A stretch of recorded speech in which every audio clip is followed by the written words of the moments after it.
Welcome to Pet Sitter Confessional, an open and honest discussion about life as a pet sitter. I'm Colin, and we want to thank today's sponsors, Pet Sitters Associates, and our amazing Patreon supporters. These are listeners who have found value in the show. Maybe they had a question answered. Maybe they felt connected to a bigger community. Maybe they were able to implement something in their business that they learned from an interview or one of our Monday episodes. Regardless of what value they got, they found value and they wanted to give back to the show. They wanted to keep the show going. So they visited PetSitterConfessional.com/support and learned all of the ways that they could support the show. Because we are on a mission to provide a supportive and enriching community for pet care providers by sharing knowledge, experiences, and resources to ensure the highest standards of care for pets and their owners and the best lives lived by you. It is that time of year where everything is absolutely topsy-turvy and crazy. If you are doing pet sitting visits, you know that the end of the year rush can be absolutely brutal with the schedule, with the demand, with the need. On top of that, different weather conditions and the scheduling, headaches, and new clients and returning clients, and everything can just be going a mile a minute. We hope that you are able to take a little bit of time this season for yourself. Remember, it's not selfish to invest in you. It's actually one of the most important things that you could ever do is to make sure that you are okay and that you're ready for tomorrow. So whether your schedule is slammed or you have taken a break and you've said no to visits over the holidays, whatever it is, make sure that you're doing something that feeds you and make sure that you are okay. Recently we got together for my family where we come together for Thanksgiving and the Christmas time and we just have a big celebration and it's a lot of fun. And one of the things that we started to do recently is actually go to a nearby Christmas lights display. And the thing about this is that it's been about a decade of this family putting this together. Every year they buy a few more Christmas decorations. They buy a few more inflatables and buy, a couple more yards of Christmas lights to hang up. So that now, after a year of intentional growth, it's really impressive. I don't know exactly how many inflatables they have out there and decorations and lights, but maybe thousands. I don't know. It's a lot and mildly overwhelming. Well, we all decided we wanted to go together and go out there as our family. So we loaded into the car and all went out. My brothers, their spouses, and our family with our kids, we all went out to see these lights. And we got there, we saw all of them, and then we went around the corner into the main section, and all of the lights went out completely. I mean, it was pitch black. It was only like 6 or 7 in the evening, but here in the Midwest in the wintertime, it might as well be midnight with it was as dark as it was. Quickly, we got our flashlights on and made sure that everybody was okay and safe and staying together. We saw a guy run by in a reflective vest with a flashlight, and it was a transformer at the power pole itself, and it was going to be hours before they could actually get this thing fixed. So, we kind of shrugged it off and said, well, that was a unique experience, to say the least, and we made our way back to the car. Well, we made it back single file, and we saw that my younger brother was actually standing by the car looking up. And one by one, we came along beside him and actually looked up next to him. And above us, we saw that the sky was completely filled with millions and millions and millions of stars. There wasn't a cloud in the sky. And yet above us, we could see stars for as far as the eye could see. I mean, it was an absolute beautiful evening to be stargazing. So we slowly got in the car, we made the long drive back home, stared out the windows, had a great discussion about the camping under the stars or times that we'd spent, identifying constellations. And I got out my phone, was able to identify things and satellites and planets. It was a beautiful way to wrap up the evening. And it was all because the artificial lights went out. Only then did we see what was actually above us and around us. And it reminded me of how easily we get distracted, how easily the artificial of the world distracts us from the natural, from the real things of value, especially in business, right? How artificial promises, quick fixes, scams, half-truths will keep us distracted. It was amazing how excited all of us were to show up to see these little chintzy, cheap, old lights. And yet above us the entire time, unbeknownst to us at that time, until all of the artificial stuff went out, there was this beautiful night sky hanging right above us. I mean, it's the fact that we tend to give our attention to things that aren't really worth it. They're not really valuable, right? Like the one squeaky wheel of a client that we should probably just go ahead and get rid of. Or maybe, I don't know if you've had this in your business, there's that person on Facebook that just kind of follows around your posts and never has anything nice to say. It's pretty negative, but they're never going to be a client. They just kind of antagonize you. We focus all of our attention on that kind of stuff instead of other things that could either be bringing us more emotional value, spiritual value, or true financial value, right, to our lives. We don't dedicate enough time to that because all this other stuff is just distracting us and keeping us pulled away. We must be giving our time, our attention to the things that are real, that have real value, and that are worthwhile. So I want to walk through basically two things. I want to talk about how do we tell the artificial from the real? And then how do we stay focused in the midst of our busy, crazy world? So how do we tell the artificial from the real? Well, the first thing we want to look at is how is it made? Right? Artificial things tend to be cheap, right? They are very poorly made and not well put together. It could be the email that you get from somebody that just structurally doesn't make any sense. You could tell it was a slapdash, generic, attempted to be adapted to you specifically with your name misspelled. Right? It just doesn't come off as worth it, as somebody who really cared about this. Artificial also seems too good to be true. So you can think about these promises, these over-promising and under-delivering kind of people where it's the coach, it's the marketer, it's the other person on the end of the line, or maybe it's even the client, right? We get this all the time where a potential client will call. It's going to be last minute for a trip that they're taking, but what do? Right? They promise that they're going to be a good client. Oh, they travel all the time. They're going to make it worth our time because, they travel multiple times a month and, they tip really well. So we should definitely take them on for this one trip. Sounds too good to be true. It's not real. And unfortunately, what we do is we tend to get hooked on that, drop everything around us and go after that one thing for the potential. But it's not real. That never was real. It's just a tactic to get our attention that we pay attention to. And it works more often than not because we're thinking about, the shiny lights. Look, they're right here in front of me. But the things that last, those longer term relationships with our clients or your family or other things that you have that are more important, those are going to be more important. That's where we need to be spending our time, not chasing down those elusive, artificial, and cheap things. Additionally, the artificial tends to be more convenient, way too convenient.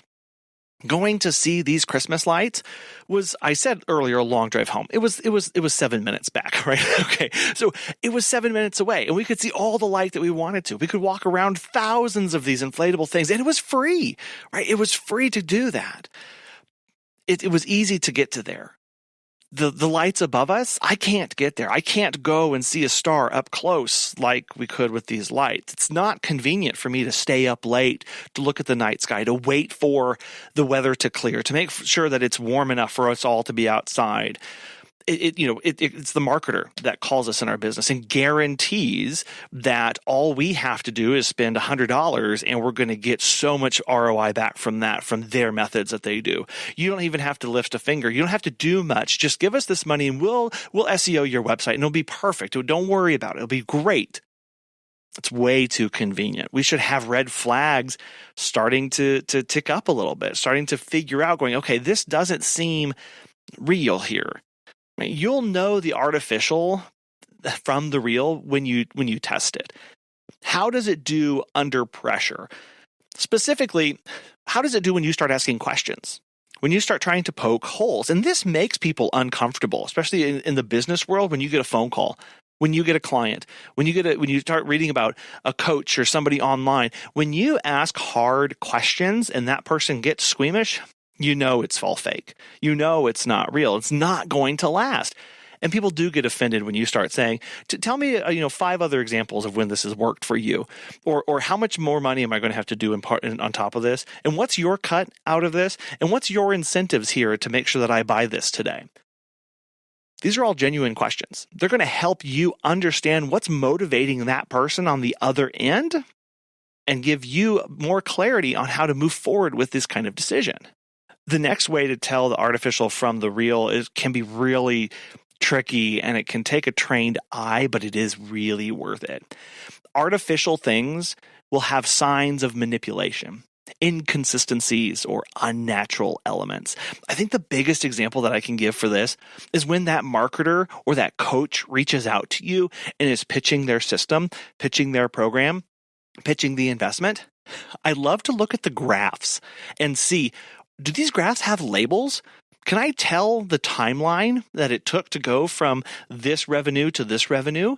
What even are these revenues? Are these just generic graphs that don't mean anything because they just either made them up or picked out the image off of the internet from some other business to make this work for them? That is always a big red flag to go, this information that you're telling me isn't real, and it's just meant to get me to focus on an emotion instead of the facts, instead of reality, instead of the true things of this world. You're trying to get me to focus on something else, to distract me from what I actually should be doing. Because when somebody puts down that graph in front of you or makes that promise and shows you some information, but it's kind of vague, or there are things deleted or missing, and it doesn't quite make sense, but they're saying really good things, they're trying to, and usually winning, at taking your attention, your focus off of the other things that would actually be worthwhile. Like going and networking with other business owners, and not just in the pet care industry, other insurance agents, other groomers, other trainers, go talk to realtors, all those people, or home service businesses. They need to know who you are and that you're there. That is something worth investing in. Or maybe it's redesigning your business card or your flyers or your road signs or whatever that's going to be. There are real tangible things that we need to, must be, should be working on that are going to be way more valuable in the long run. And yet we get distracted by these things that just aren't, that they're artificial, they're fake, and ultimately they're lies to us. You really have to look at the situation from all sides to determine if it's real and ask good questions. And the biggest thing about this is just wait. Right? Time will ultimately reveal if something is too good to be true. It just will. If you're patient, if you ask those good questions, and if you don't fully understand something, if it doesn't make intuitive sense, sleep on it a couple days. Go talk to other people. Get good counsel. Surround yourself with that good advice. It will allow you to help see through that. And that's what it takes, is time. Ultimately, it's time. And as business owners, we can feel like we don't have that. We've got to rush because we don't want to waste time. I don't want to waste my time either way, making a rush decision or making a long decision. They could both waste my time, but time is something we will never get back.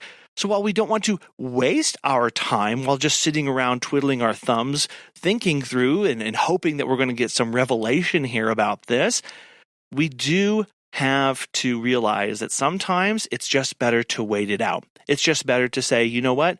No, thank you to that. I don't fully understand it, so it's not for me right now. Check back with me later. Or do you just say, no, thank you, it's not for me? You know something that isn't artificial? Our friends at Pet Sitters Associates. As pet care professionals, your clients trust you to care for their furry family members. Pet Sitters Associates is here to help. For over 20 years, Pet Sitters Associates has provided thousands of members with quality pet care insurance. If you work in the pet care industry or want to make your passion for pets into a profession, take your career to the next level with flexible coverage options, client connections, and complete freedom in running your business. Learn why Pet Sitters Associates is the perfect fit for you and get a free quote today at PetSitLLC.com. You can get a discount when joining by clicking Membership, then Pet Sitter Confessional, and use the discount code Confessional at checkout to get $10 off today. Check out the benefits of membership and insurance once again at PetSitLLC.com. We have to do this kind of thing when we are trying to decide if we're going to hire somebody. Right? We have to look at the totality of what this person is telling us. That's why we have a multi-stage process of hiring with the same questions worded slightly differently, because we really want to know, is this person telling us this truth, or are they not telling us the truth and trying to make themselves look better than they actually are? So asking them multiple times, when are you available? And what days are you available? And can you confirm your scheduling and availability and how busy you want to be with us? because it'll happen, right? Some potential hire is going to promise that they have 24/7 availability and you can just schedule them whenever and however, and they're going to be there for you. Well, that needs to be ground tested. That needs to be truthed. We need to look into that kind of promise and really ascertain if that's going to have any fruit or if that really is just artificial and we're wasting our time on that person. Again, maybe it's that marketer, maybe it's that coach or somebody else promising you amazing growth of revenue or new clients with minimal input. All you have to do is follow steps 1, 2, 3. All you have to do is invest, $100 or give us access to your website and we'll make it perfect and you'll just be, blown away with these kind of results. Always ask that question. Is this just a quick hit? Is this just a promise? Is this just am I trying to shortcut this? Because we do have to check our motives. It's easy for us as business owners to get really focused on, man, I've just got to grow, or if I could grow 15% more here, if I could grow this, or if I could do that, my life would be so much easier. And we get distracted by those quick fixes. And those half-truths just really kind of dazzle us in our eyes. And we end up going down those paths that, sure, we may hit some of our metrics, but everything else just crumbles because we didn't do the things of value. We didn't invest deeply into our systems, into our processes, into our pipelines. We didn't do that work. We went the other route because we're short on time. We're busy, and we didn't, it can be so appealing. So how do we stay focused? How do we, in our busy, crazy world as business owners, with so many things going on and so many things flashing before us, so many artificial things demanding our attention or trying to pull us away, get us to stop investing in the valuable things, how do we actually stay focused in this? I think there are 3 things that we have to do in order to stay focused. The first one, always ask questions. When we are asking questions, it means, and these are intentional questions too. These aren't just the simple of, oh, how much is it? And, how awesome are you? No, ask good, probing questions. Because that means that you are processing the information. You're being intentional. You're being focused. You are trying to figure out what is going on here. That's what we have to do. That keeps us focused on our actual work, because with good questions, you will quickly realize whether something is worth your time or it is a waste of time. Secondly, stay connected to others. Have a group of people that you can bounce ideas off of. Have a group of people that you can send a quick text message to say, hey, I've got this, or look at this opportunity. What do you think about this? What's going on here? I need some input. This will allow you to get outside of yourself, to have other eyes and ears and opinions here. And you don't have to take them for exactly what they are, right? People are going to have opinions about things, but it allows you to externalize this just a little bit.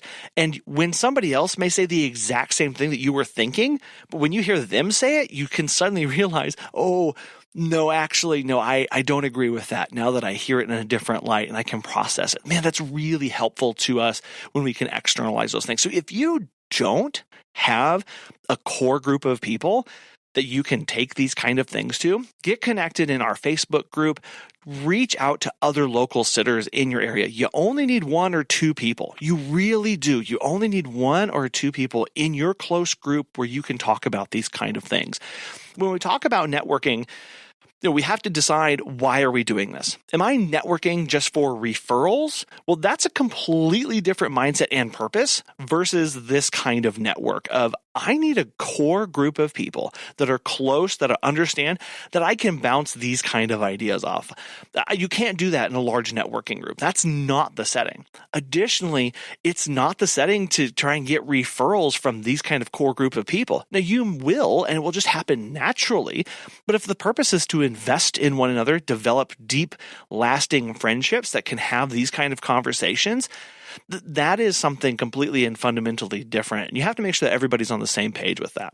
And the last thing here of how we stay focused as business owners to keep our eyes off of the artificial and onto the things of value is actually to keep our schedule flexible and open. Because when we are stressed, when we are pushing ourselves to the max, we can't do these other 2 things that I just mentioned of asking good questions and staying connected with others. Fundamentally, your ability to process information and to do so in a relaxed, stress-free environment by asking good questions, listening intently to those questions, and asking good questions, and then going to people for help is dictated by your time and your schedule. When we are not well rested, when we are rushed, when we are panicked, when we are stressed out, when we are burned out and maxed out, these things fall by the wayside. And it's harder for us to intentionally pick through and process the things that come across our plate. It's harder for us to take the time to stand outside of the car and look up at the night sky and relish and value those stars from millions of miles away, ancient light hitting our eyes, standing out in the cold, but realizing that those things are way more beautiful than those artificial lights. The artificial lights are fun, right? They're cool for a time, for a moment, but those fade, those weather, those have to be replaced. Those wear down over time, and they're not the same. The stars above last. Those stars above are going to be there. They just take some time to work at and to realize that that's where the value is. In our businesses, it's the same thing. The quick hits, the fixes, the scams, the half-truths, those things, man, they're right here. They're easy to access. They're cheap. They're too good to be true. And they're right here. I can just reach over and touch them. I just do the instant messenger on Facebook. They're right there. But those aren't going to last. Those are only going to take you so far. It's the other work. It's the friendships. It's the fundamentals of our business, the basics, understanding finances and numbers, the core of our business. That is where we should be spending and investing our time if we want to see real and lasting and legacy building results with what we do. And that's a decision that we have to make and how we run our business and what we want. We'd love to hear your take on this and how you've been distracted by stuff or how you've kept yourself from being distracted by the artificial, and also what you find valuable to keep you going.